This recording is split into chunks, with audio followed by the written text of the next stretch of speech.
దేశంలోని 7 బంగారు గనుల్లో ఎంత పుత్తడి ఉందో అంతే విలువైన వక్ఫ్ ఆస్తులు తెలంగాణలో ఉన్నాయంటే ఆశ్చర్యం కలుగుతుంది. వక్ఫ్ భూమిగా రికార్డులు ఉన్న సాగు భూముల్లో సగానికి ఎక్కువ భూమి ఇతరుల పట్టా భూమి అనేందుకు ఆధారాలున్నాయి.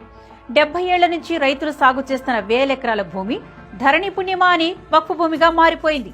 తెలంగాణలో మొత్తం 77,000 ఎకరాల వక్ఫ్ భూములు ఉన్నాయని ప్రభుత్వం అంచనా వేసింది. దేశం మొత్తం మీద 10 లక్షల కోట్ల విలువైన వక్ఫ్ ఆస్తులు ఉంటే కేవలం తెలంగాణలోనే 5 లక్షల కోట్ల విలువైన ఆస్తులున్నాయి. ఈ కారణంగానే మజ్లిస్ పార్టీ ఎంపీ అసదుద్దీన్ ఓవైసీ అస్తమానం వక్ఫ్ చట్ట సవరణ గురించి గగ్గోలు పెడుతున్నాడు. తెలంగాణలో వక్ఫ్ బోర్డు గెజిట్ ప్రకారం 77,538 ఎకరాల భూమి ఉంది. ఇందులో 57,423 ఎకరాల భూమి అన్యాక్రాంతమైంది. కబ్జాకు పాల్పడింది ముస్లిమేతరులు కాదు, సంపన్న ముస్లిం కుటుంబాలు.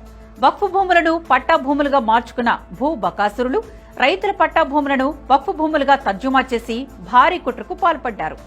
57,000కు పైగా ఎకరాల భూమిని సుమారు 6,940 మంది ఆక్రమించారు. ఆక్రమణదారులకు నోటీసులు ఇవ్వడానికి సైతం తెలంగాణ రెవెన్యూ శాఖ జంకుతోంది.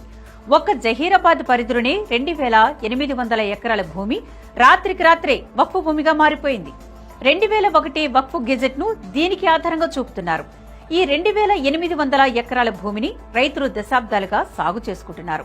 ఇదంతా వారికి పూర్వీకుల నుంచి సంక్రమించిన భూమి. అందుకు తగిన ఆధారాలు ఉన్నా వక్ఫ్ గెజెట్ దెబ్బకు ఇతరుల చేతులకు వెళ్లిపోయే పరిస్థితి ఏర్పడింది.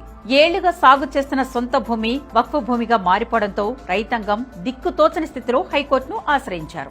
80వ దశకం చివరిలో జరిగిన మత కల్లోలాల తర్వాత పాత బస్తీలోని హిందువులు తమ నివాసాలు వదిలి ఇతర ప్రాంతాలకు వెళ్లిపోయారు.